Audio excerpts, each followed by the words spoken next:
Hello friends, అందరూ ఎలా ఉన్నారండి? వెల్కమ్ టు చాణక్యాస్ నీతి.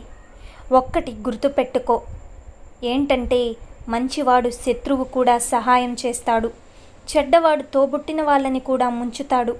మంచి వాళ్ళను దూరం చేసుకుంటే చివరికి ముంచేవాళ్ళు దొరుకుతారు. నేటి సమాజంలో అణిగి మణిగి ఉండే అవసరం కోసం అంటారు, ధైర్యంగా ఉంటే బలుపంటారు, ప్రశ్నిస్తే పని లేదంటారు, ఎదిరిస్తే వెధవా అంటారు. అలాగే స్టైలిష్గా ఉంటే బిల్డప్ అంటారు, కోపంగా ఉంటే కొవ్వు అంటారు, ఆనందంగా ఉంటే ఆడిపోసుకుంటారు, డబ్బుంటే మాత్రం పైవన్నీ కూడా పక్కన పెట్టి గొప్పోడు అనే స్థాయిలో చూస్తారు. నిజమే కదండి. ఒక్క విషయం, నువ్వు గెలిచే వరకు నీ కథ ఎవరికీ అవసరం లేదు, ఎవరు వినిపించుకోరు కూడా. నీ కథ ఎవరికైనా చెప్పాలన్నా వినాలన్నా నువ్వు గెలవాలి. రాత్రంతా సూర్యుడు ఓపిక పడతాడు కాబట్టే రోజంతా ప్రకాశిస్తాడు. రోజంతా చంద్రుడు ఓపిక పడతాడు కాబట్టే రాత్రి అవగానే నిండుగా నవ్వుతాడు. ప్రతి ఒక్కరికి సమయం వస్తుంది, కావలసిందంతా ఓపిక మాత్రమే. ఇది గుర్తుపెట్టుకో, నీ జీవితాన్నే మార్చేస్తుంది. ఇద్దరు అన్నదమ్ములు, ఒకరు తాగుబోతు, ఒకడు ప్రయోజకుడు. తాగుబోతును నువ్వు ఎందుకిలా అయ్యావని అడిగితే అంతా మా నాన్న వల్లే, ఆయన తాగుబోతు, మమ్మల్ని పట్టించుకోలేదు, ఎప్పుడూ కొట్టేవాడు, ఏదో నేరం చేసినా జైలుకు వెళ్ళేవాడు, అందుకే నేను ఇలా తయారయ్యానన్నాడు.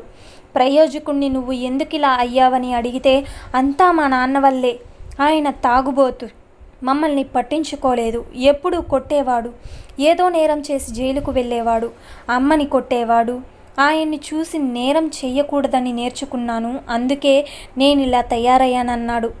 ఒకే పరిస్థితి ఇద్దరికీ వేరువేరు పాఠాలను నేర్పించింది.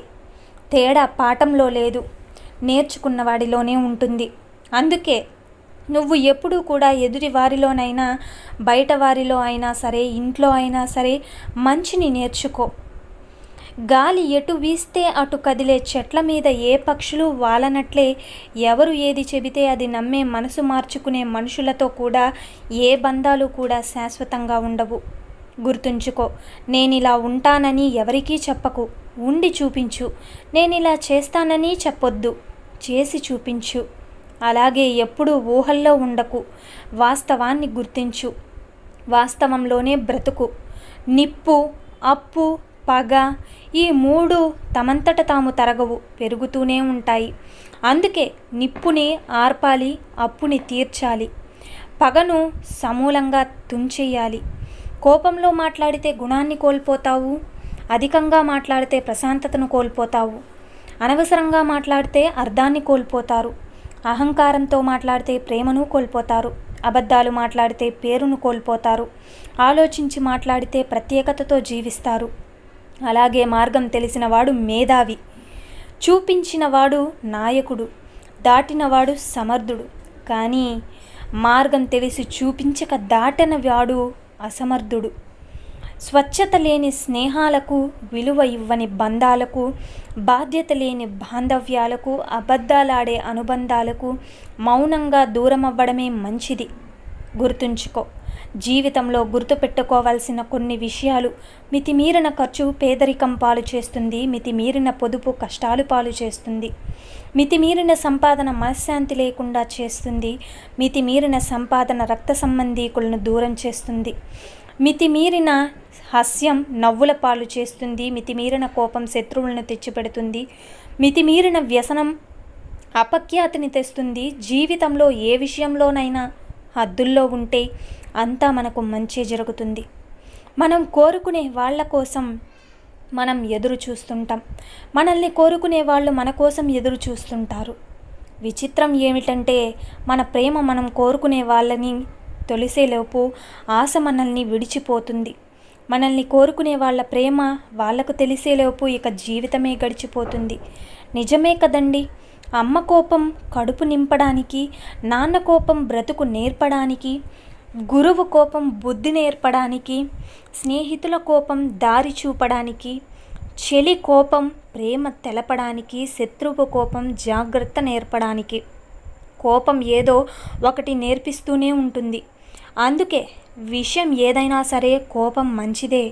నిజమే కదండి. నీలో లోపాన్ని ఎవరైనా వేలెత్తి చూపిస్తే ఆగ్రహించకు. నీ మేలు కోరుకునేవారు ఒక్కరైనా ఉంటారని ఆనందించు.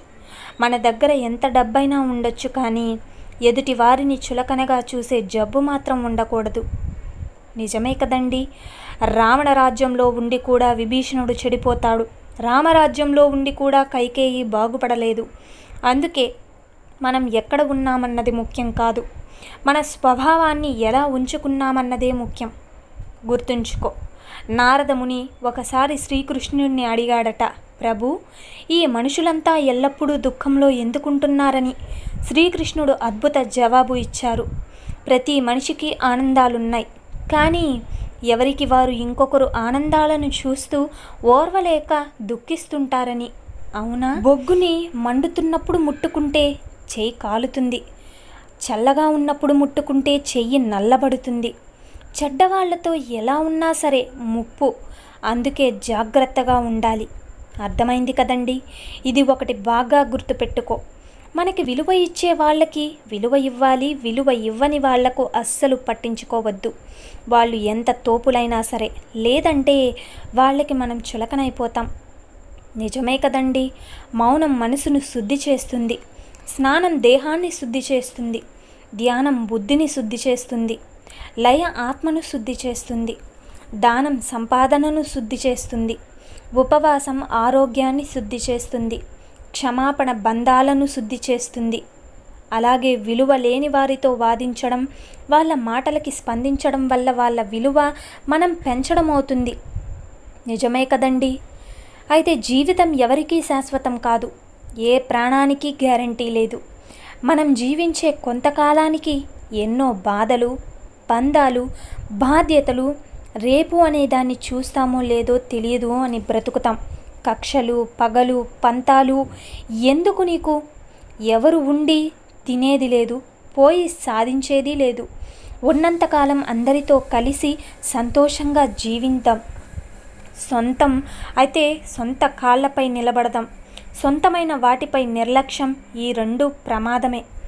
జీవితం అసంతృప్తిగా సాగడానికి ఇవే ప్రధాన కారణం కూడా. నిజమే కదండి. ఒక్కటి గుర్తుపెట్టుకో, ఇది విచిత్రం కదా. ఇంటి నిండా ఆస్తులైన కోటీశ్వరుడు అసలు మరణం ఎందుకు వస్తుందో అని ఏడుస్తున్నాడు. అదే ఇంటి నిండా కష్టాలు ఉన్న పేదోడు చావు ఎప్పుడు వస్తుందో అని ఎదురు చూస్తున్నాడు. మనిషి ఎక్కడ గెలిచిపోతాడో, ఎక్కడ అలసిపోతాడో ఎవరికీ తెలియదు కదా. అయితే మట్టిలోకి మాత్రం మనశ్శాంతి లేకుండా వెళ్తున్నాడు. అవునా? అయితే ఒక్క విషయం, ఒక స్త్రీ అందం లేని మగాడి వద్దనైనా ఉంటుంది, కానీ డబ్బు లేని మగాడి వద్ద ఉండడానికి మాత్రం అస్సలు ఇష్టపడదు. కాబట్టి పురుషుడు స్త్రీని తన దారిలో పెట్టుకోవాలనుకుంటే ముందుగా అతని వద్ద డబ్బు ఉండాలని గ్రహించాలి. ఆడది అందంగా లేకపోయినా ఆమెను పురుషుడు ఎప్పుడూ కూడా పొగుడుతూనే ఉండాలి. అలాగే ఆమెను ఇష్టమైనవి తీసుకురావాలి, ఉండాలి. దీనివల్ల స్త్రీకి మగాడిపై ఇష్టం మరింత పెరుగుతుంది. స్త్రీ ఇంట్లో ఉన్న పనులన్నీ చేసుకునే విధంగా ఉండాలి. అలా కాకుండా పురుషుడు ఇంట్లో పనులన్నీ చేసి స్త్రీని ఎక్కువ సమయం ఖాళీగా ఉంచకూడదు. లేదంటే స్త్రీని నియంత్రించడం పురుషుడికి చాలా కష్టమవుతుంది. పురుషుడు ఏదైనా నిర్ణయం తీసుకునే ముందు భార్యతో ఒక్కసారి మాట్లాడితే తనకు భర్త విలువిస్తున్నాడని గ్రహిస్తుంది. భర్త ఇష్టానికి అనుగుణంగా నడుచుకుంటుంది. ఏ మగాడు కూడా తన భార్య బంధువులను ఎప్పుడూ కూడా తిట్టకూడదు. వాళ్ళ ముందు భార్య తన భర్తను ఎదిరించి కూడా మాట్లాడకూడదు. కాబట్టి జాగ్రత్తగా తెలుసుకుని మసులుకోండి. అర్థమైంది కదండి. చూశారు కదండి ఇవాళ వీడియో. ఈ వీడియో మీకు నచ్చిందని అనుకుంటున్నాను. నచ్చితే చిన్న లైక్ చేయండి. అలాగే మన ఛానల్ని ఎవరైనా స్టార్టింగ్ చూస్తుంటే సబ్స్క్రైబ్ చేసుకోండి. పక్కన బెల్ సింబల్ని క్లిక్ చేశారంటే నేను పెట్టే ప్రతి వీడియో మీకు నోటిఫికేషన్ రూపంలో అయితే వచ్చేస్తుంది. Thank you for watching friends. రేపటి వీడియోలో అయితే మళ్ళీ కలుసుకుందాం.